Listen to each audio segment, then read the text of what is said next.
नमस्कार दोस्तों पाकिस्तान और अफगानिस्तान के बीच के रिलेशंस कितने खराब हो चुके हैं। आई डोंट थिंक कि मुझे कोई बताने की ज़रूरत है। हर 2-4 दिन में खबर आती है कि कभी पाकिस्तान ने एयर स्ट्राइक कर दिया, फिर वहाँ से तालिबान ने अफगानिस्तान ने पाकिस्तान के ऊपर काफ़ी बड़ा अटैक कर दिया। ये सारी चीज़ें चल रही हैं। तो इस माहौल के बीच क्या आपको लगता है कि पाकिस्तान चाहेगा कि जो इलीगल अफगानिस्तान से आए हुए लोग हैं वो वहाँ पर रहे? और इसीलिए आप देखोगे यहाँ पर जो खबर आई थी recently, Pakistan issues directives to arrest illegal Afghan nationals from July 10। मतलब कल से, मतलब आप कह सकते हैं कल लास्ट डेट है। 11 जुलाई से पाकिस्तान के अंदर बड़े स्तर पर अफगानिस्तान से आए जो इलीगल माइग्रेंट्स हैं उनको अरेस्ट किया जाएगा और आगे चल के डिपोर्ट किया जाएगा। तो इसको थोड़ा सा हम डिटेल में समझेंगे, क्योंकि देखो क्या है ना, पिछले 4 दशकों से अगर आप देखेंगे तो पाकिस्तान में बहुत बड़ी मात्रा में अफगानिस्तान से लोग आए हैं। उसके अलग अलग कारण है, वो सब कुछ मैं आपको वीडियो में बताऊंगा।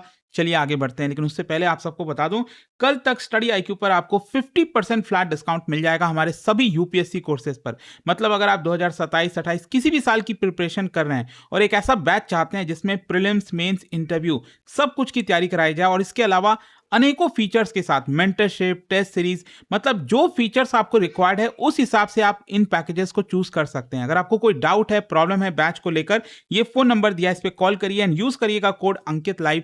मैक्सिमम डिस्काउंट के लिए लिंक कमेंट सेक्शन में दिया हुआ है। चलिए शुरुआत करते हैं। सबसे पहले देखते हैं कि हुआ क्या।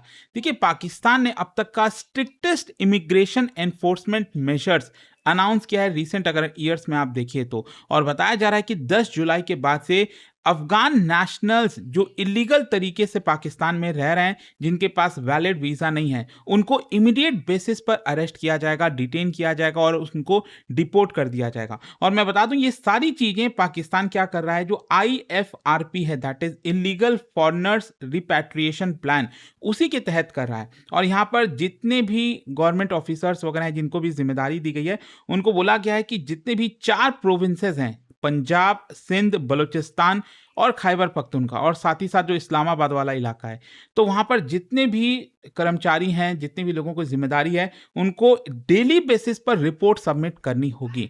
अच्छा, इसके पीछे का बैकग्राउंड समझिए कि मिलियंस ऑफ अफगानिस्तान के लोग जो हैं, मतलब अफगान पाकिस्तान में क्यों रह रहे हैं, और इसके कई कारण रहे हैं। देखिए, सबसे पहला जो वेव आया था, करीब 4 वेव में लोग अफगानिस्तान से पाकिस्तान में आए थे। सबसे पहला वेव आया 1979 के बाद से, क्योंकि उस समय आपको याद होगा सोवियत यूनियन ने इन्वेड किया था अफगानिस्तान में और वॉर जो है पूरे अफगानिस्तान में फैल गया था। करीब 5 से 6 मिलियन अफगान बताया जाता है कि वो अपना देश छोड़कर भागने लगे इधर उधर, और जिसमें पाकिस्तान, ईरान, कई सारे देशों में गए। लेकिन ज्यादातर बताया जा रहा है कि जो अफगान भागे थे वो पाकिस्तान की तरफ आए। So Pakistan became one of the world's largest refugee hosting countries.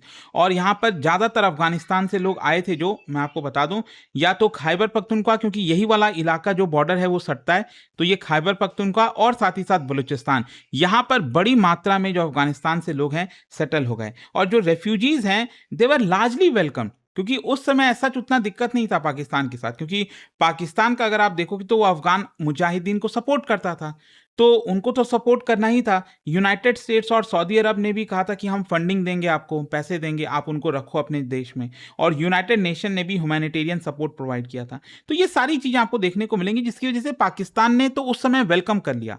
फिर देखिए, सेकेंड वेव आया 1990s में। क्या होता है कि सोवियत के विड्रॉल के बाद जो अफगानिस्तान है वो पूरी तरह से सिविल वॉर में चला जाता है। बहुत सारे जो मुजाहिदीन फैक्शंस हैं वो आपस में भिड़ जाते हैं, जिनको पहले खुद पाकिस्तान सपोर्ट किया करता था। एंड तब क्या होता है, जो तालिबान है 1996 में वो रूल करने लग जाता है अफगानिस्तान में, और उसकी वजह से एक बड़ा रेफ्यूजी क्राइसिस आता है और वहां से लोग भागकर पाकिस्तान की तरफ से आते हैं। क्योंकि जो तालिबान का रूल था ना, पहला वाला जो 1996 से 2001 के बीच में, मतलब बहुत ही डेंजरस बताया जाता है, बहुत ज्यादा अत्याचार किए गए थे। फिर तीसरा वेव क्या होता है, 9/11 जो अटैक था, उसके बाद यूएस इन्वेड करता है अफगानिस्तान में, आपको पता होगा, और वहां पर नेटो फोर्सेस और तालिबान के बीच में लड़ाई स्टार्ट हो जाती है। देन अगेन बहुत सारे जो लोग हैं वो आपका पाकिस्तान की तरफ भाग के आते हैं। तो ये तीसरा वेव। और चौथा वेव आता है जब यहाँ पर तालिबान वापस से पावर में आता है। 2021 में मुझे याद है, अभी भी अगस्त का महीना था, आई थिंक 16 अगस्त के आसपास तालिबान जो है 15-16 अगस्त को ये लोग पूरी तरह से अफगानिस्तान की सरकार को ख़त्म कर देते हैं, तोड़ देते हैं। सरकार को भागना पड़ता है, प्राइम मिनिस्टर को भागना पड़ता है, and thousands more Afghans crossed into Pakistan, क्योंकि उनको यादें थी, डर था कि जो पहला रूल था तालिबान का 1996 के बाद से, क्या वो चीज़ें वापस आने वाली हैं, पॉलिटिकल परसिक्यूशन होगा, इकोनॉमिक कोलैप्स, अनएम्प्लॉयमेंट। तो इसी की वजह से 2021 के बाद से भी बहुत सारे लोग पाकिस्तान की तरफ वापस आए। अच्छा, यहाँ पर समझिए कई लोगों का क्वेश्चन ये है कि कितने अफगान्स इस समय पाकिस्तान में रह रहे हैं। देखो, अभी कोई एग्जैक्ट नंबर आप कहीं नहीं सकते, कहीं कई जगह 1.5 मिलियन, 2 मिलियन, 3 मिलियन, कोई एग्जैक्ट नंबर है ही नहीं। और क्या है ना कि हम टोटल अफगान पॉपुलेशन की बात करें, बहुत सारे लोग आते हैं, फिर जाते हैं, चले जाते हैं, ये चलता रहता है, तो आप एग्जैक्ट नंबर बता नहीं सकते, लेकिन ज़्यादातर आंकड़ों में कहा जाता है 1.9 मिलियन अफगान्स जो हैं वो इस समय पाकिस्तान में रह रहे हैं। लेकिन ध्यान रखिएगा, सभी इलीगल नहीं है, अलग अलग कैटेगरीज हैं। एक जो सबसे पुख्ता सबूत है वो है proof of registration card holders, POR. ये क्या होता है कि यूनाइटेड नेशंस की जो हाई कमिश्नर फॉर रेफ्यूजीज है उनके द्वारा दिया जाता है, इशू किया जाता है, और उन जिनके पास भी ये कार्ड है वो आपका रह सकते हैं टेम्पररी बेसिस पर पाकिस्तान में, और पाकिस्तान की सरकार उनको नहीं हटा सकती। दूसरा क्या है, ACC holders, Afghan citizen card holder. तो इन इंडिविजुअल्स के पास भी कुछ डॉक्यूमेंट तो है, लेकिन हाँ, जो पीओआर कार्ड होल्डर्स हैं उनसे कमजोर है। तो अगर पाकिस्तान की सरकार चाहे तो उनको वहाँ से हटा सकती है, लेकिन अगेन डिपेंड करता है, इनके ऊपर उतना ज़्यादा फोकस नहीं है। फिर इसके अलावा को कई ऐसे हैं जो वीज़ा लेकर आते हैं, स्टूडेंट वीज़ा, वर्क वीज़ा, तो ऐसा उनको भी दिक्कत नहीं है जब तक वो एक्सपायरी डेट तक रह रहे हैं पाकिस्तान में।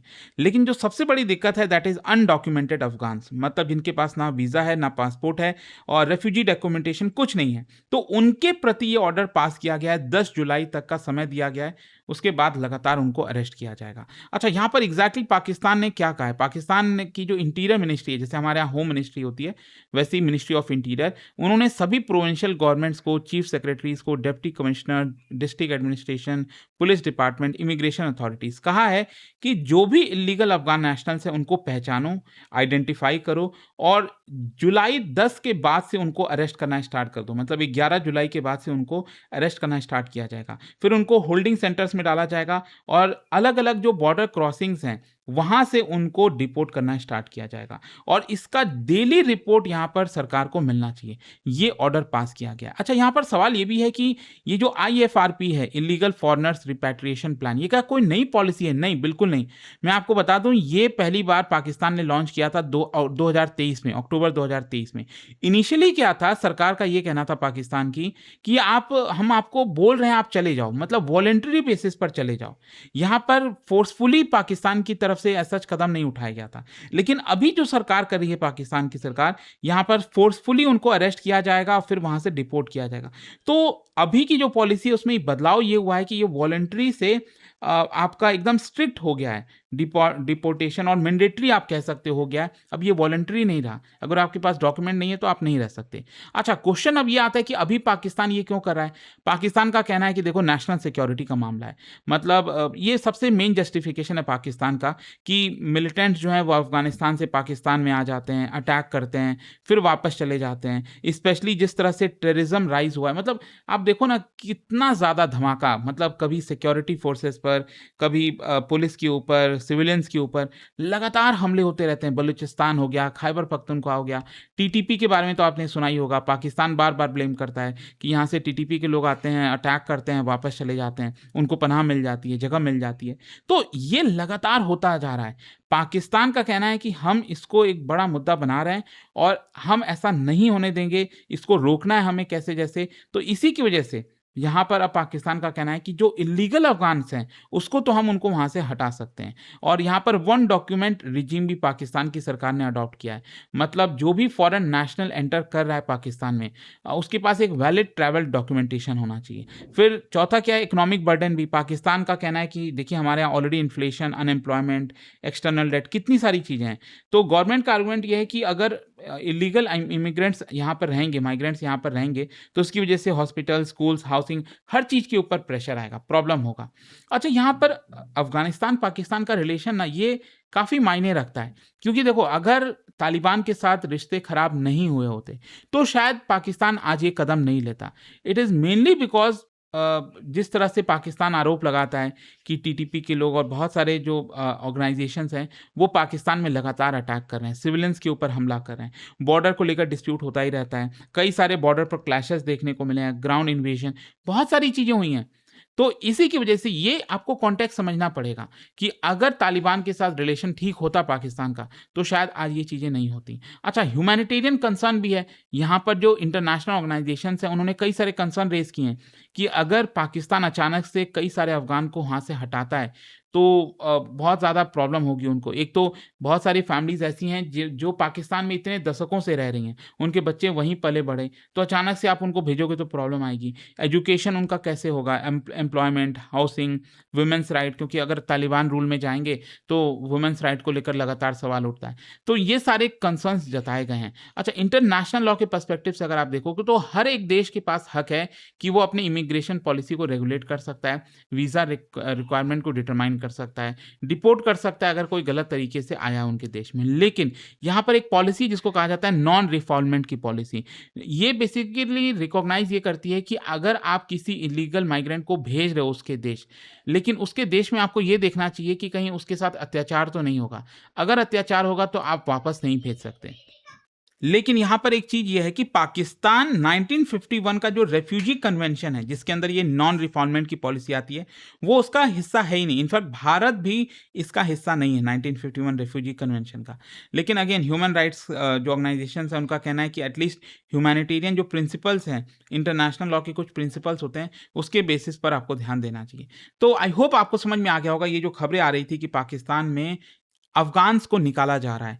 क्या हो रहा है इसके पीछे का कारण आपको समझ में आया होगा। और जाने से पहले एक बहुत ही इंटरेस्टिंग क्वेश्चन, क्या बता सकते हो दुनिया में कौन-सा कॉन्टिनेंट ऐसा है जहाँ पर largest number of international migrants मौजूद हैं, वो होस्ट करता है? ये आपको बताना है इन चारों में से। और इसका राइट आंसर आप सब जानते हैं, मेरे इंस्टाग्राम पर तो मिलेगा ही, वहाँ पर अगर आप नहीं हो कोई बात नहीं, टेलीग्राम से ले सकते हैं इसका सही उत्तर। और दोस्तों, जैसा मैंने आपको बताया, अगर आप यूपीएससी की तैयारी कर रहे हैं, कोई भी बैच चाहते हैं, आपको बस यूज़ करना है कोड अंकित लाइव। ध्यान रखिएगा, कल तक 50% फ्लैट डिस्काउंट हमारे सभी यूपीएससी कोर्सेज पर आपको मिलेंगे। अगर आपको कोई डाउट है, जैसे बैच को लेकर, मेंटरशिप, टेस्ट सीरीज कैसे मिलना है, जैसे अगर आप प्रीलिम्स क्रैक करोगे तो पूरा फी हम आपको रिफंड करेंगे, तो वो सारे प्रोसेस वगैरह जितनी भी अगर आपको जानकारी चाहिए, ये फ़ोन नंबर दिया है, इस पे कॉल कर दिए, मेरी टीम आपको गाइड कर देगी। स्टडी IQ IAS, आपका सिलेक्शन हमारा मिशन।